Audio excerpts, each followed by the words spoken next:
This one is a narrower chunk of, I mean, considering how much history Paris has, a smaller chunk of history, and then why choose the bits you choose?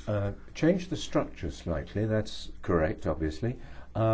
This book has a big main family saga that essentially goes for one long generation, which allows you to give I hope, the book a little bit more oomph in terms of a central story, and that's just creatively something I wanted to do. So I chose that period from the building of the Eiffel Tower, just before it, through until May '68, with its climax with the French resistance in the Second War, in which my family was involved.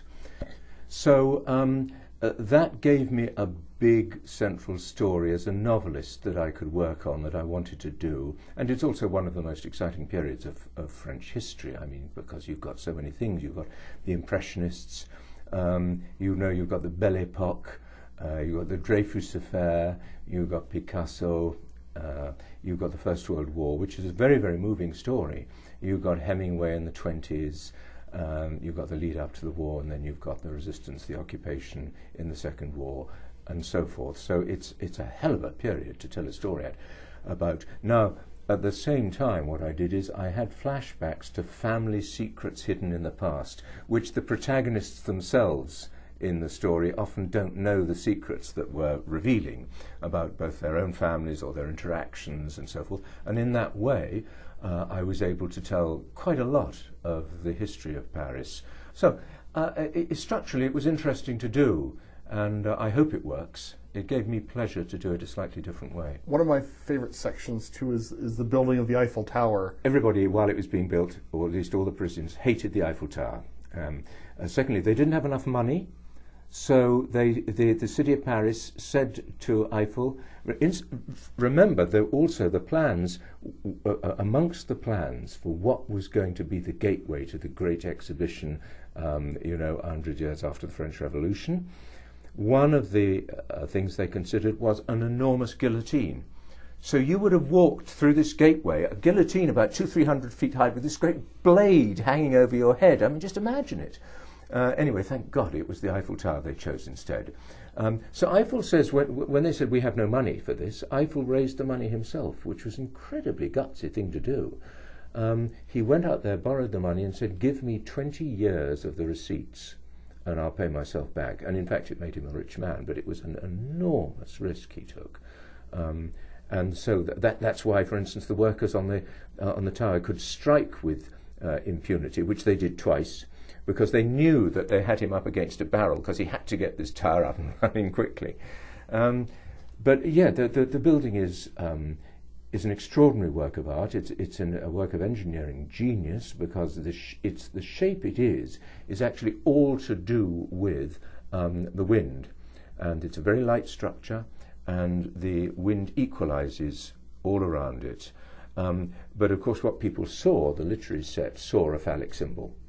And castigated it for that reason. It's very interesting to me. One looks at the Eiffel Tower in so many different lights, and of course because of its lattice structure it never looks exactly the same in any one light.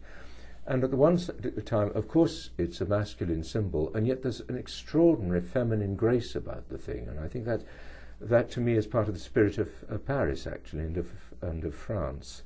And so many of my books have had buildings in them. I mean, in Sarum, my first book, I had a little guy building Stonehenge, and then Salisbury Cathedral some centuries later.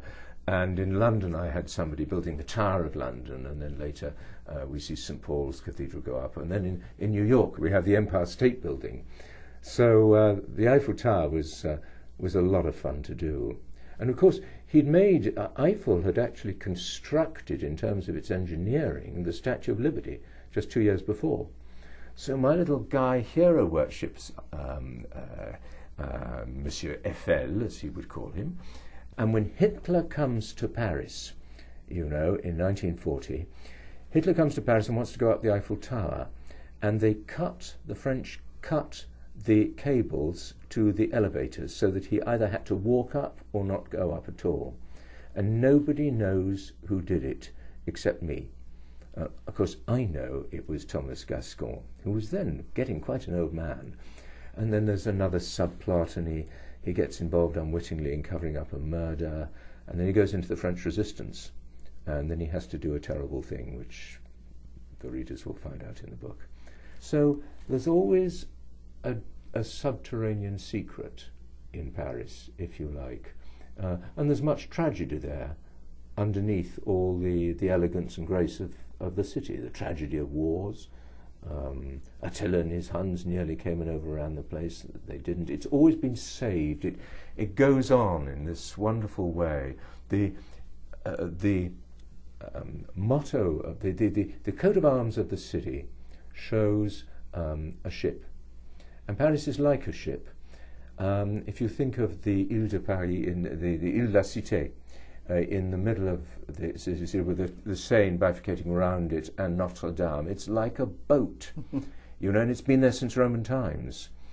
And the motto of the city is, you know, the storm waves break over the ship, but the ship does not sink. It's in Latin, but that's a good rendition of it. And that's rather like the history of Paris. It's this wonderful, stately, beautiful object that survived every kind of human tragedy, and it's still graciously there. The book is Paris. It's a novel. I've been speaking with the author, Edward Rutherfurd, and Paris is published by Doubleday Canada.